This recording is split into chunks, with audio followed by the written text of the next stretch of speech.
Hi, boys and girls. I'm Mrs. Hoover. Some of you probably remember me, but some of you won't know me. And I'm going to read You Are Special by Max Lucado. Now, if you had me in class, you've probably heard this story because it's one of my favorites. It's important because you are special, and that's what it's about. So we will go ahead. You Are Special by Max Lucado. Illustrations, or the pictures, by Sergio Martinez.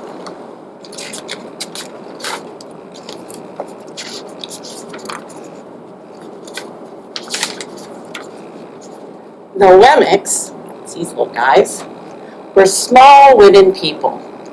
All of the wooden people were carved by a woodworker named Eli. His workshop sat on a hill, up here, overlooking their village. Each Wemmick was different. Some had big noses, others had large eyes. Some were tall, and others were short. Some wore hats, others wore coats. But all were made by the same carver, and all lived in the village. Boys and girls, look and see if you can see what's going on with them. I see something sticking on them. Let's see what that is.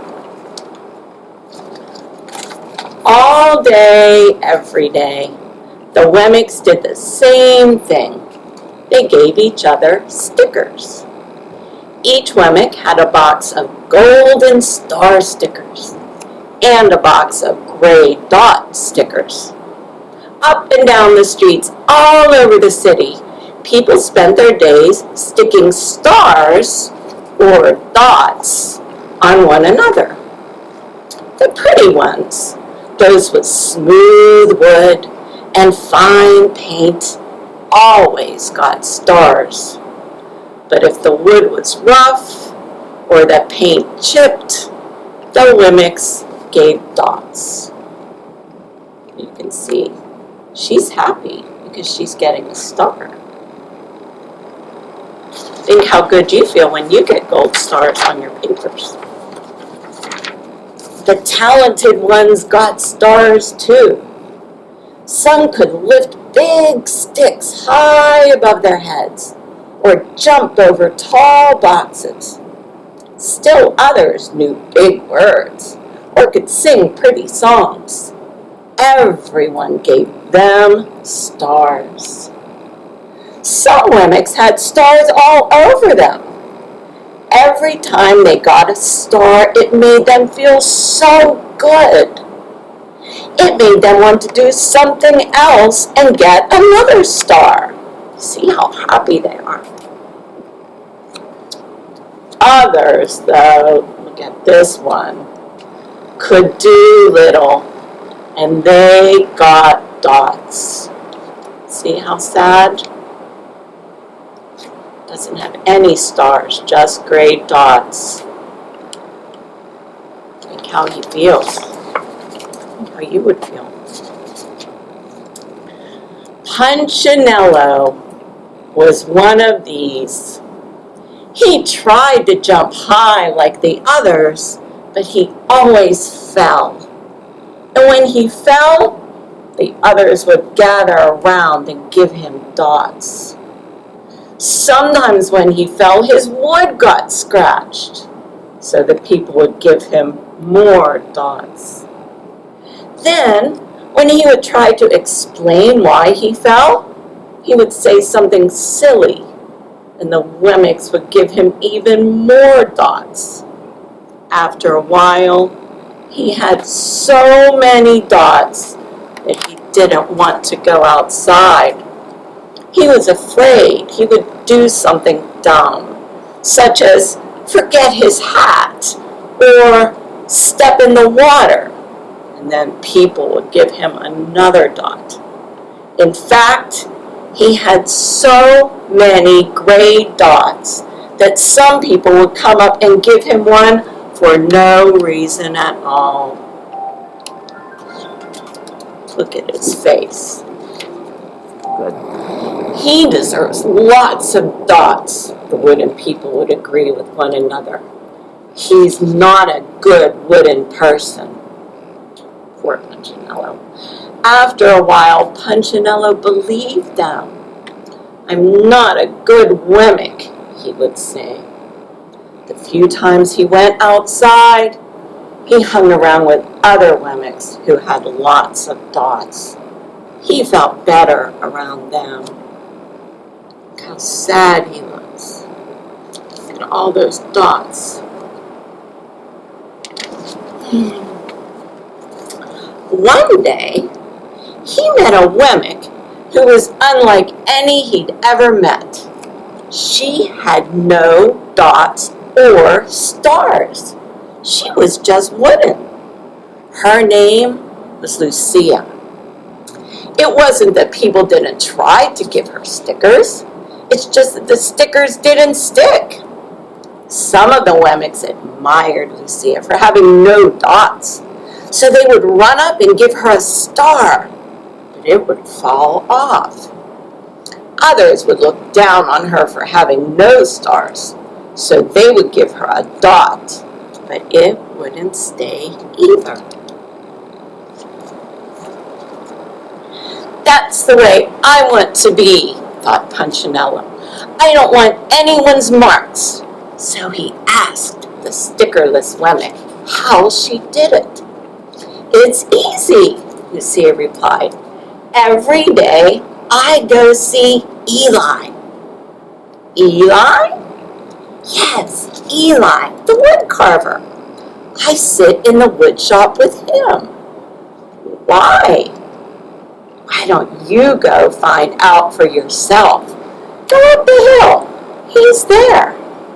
And with that, the wemmick who had no stickers turned and skipped away.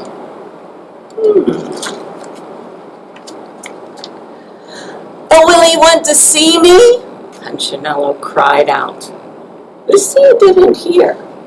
So Punchinello went home. He sat near a window and watched the wooden people as they scurried around, giving each other stars and dots.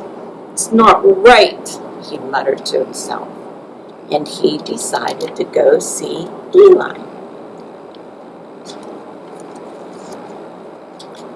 He walked up the narrow path to the top of the hill and stepped inside the big shop.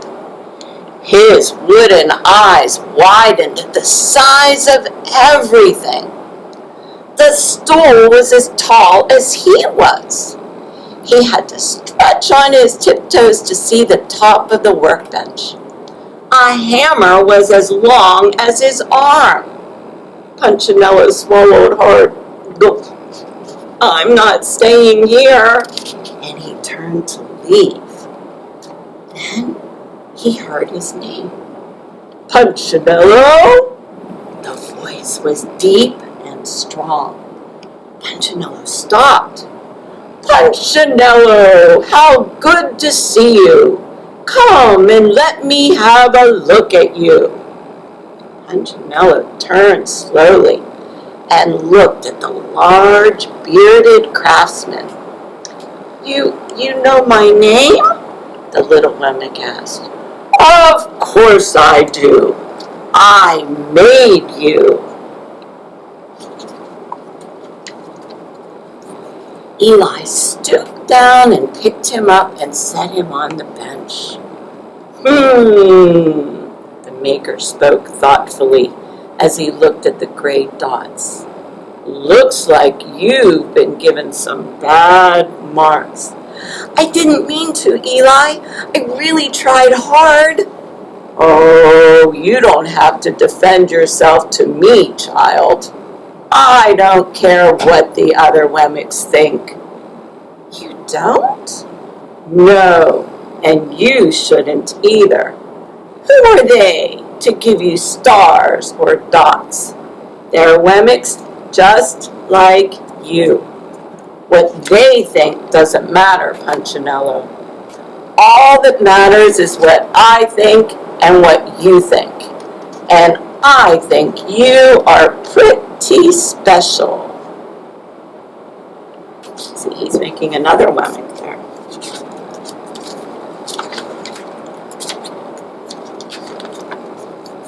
Punchinello laughed. Me? Special? Why? I can't walk fast. I can't jump. My paint is peeling. Why do I matter to you?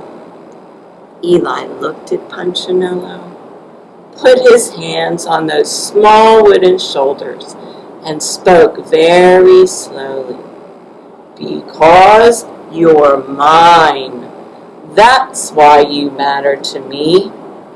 Punchinello had never had anyone look at him like this, much less his maker. He didn't know what to say. He looks pretty happy, though. Every day I've been hoping you'd come, Eli explained. I came because I met someone who had no marks, said Punchinello. I know. She told me about you. Why don't the stickers stay on her? The maker spoke softly. Because she has decided that what I think is more important than what they think. The stickers only stick if you let them. What? The stickers only stick if they matter to you. The more you trust my love, the less you care about their stickers. I'm not sure I understand. Eli smiled. You will, but it will take time. You've got a lot of marks. For now, just come to see me every day and let me remind you how much I care. Eli lifted Punchinello off the bench and set him on the ground. Remember, Eli said as the Wemmick walked out the door, you are special because I made you, and I don't make mistakes. Punchinello didn't stop, but in his heart he thought, I think he really means it. And when he did, a dot fell to the ground. And that is the end. So boys and girls, if we were in the classroom right now, we would talk about what we thought this story means. And since we can't talk, I will tell you what I think it means. I think it means that each of you is special, just the way you are. And even though it's hard sometimes, you should try not to worry about the mean things people might say, or if somebody ignores you, because it really doesn't matter what they think. It really only matters that you know in your heart that you're perfect, just the way you are. We all get better and learn and get bigger and stronger, but in here, you are just the way you're supposed to be. So, I hope to see you sometime soon, and I hope you enjoyed my book, and I hope you remember.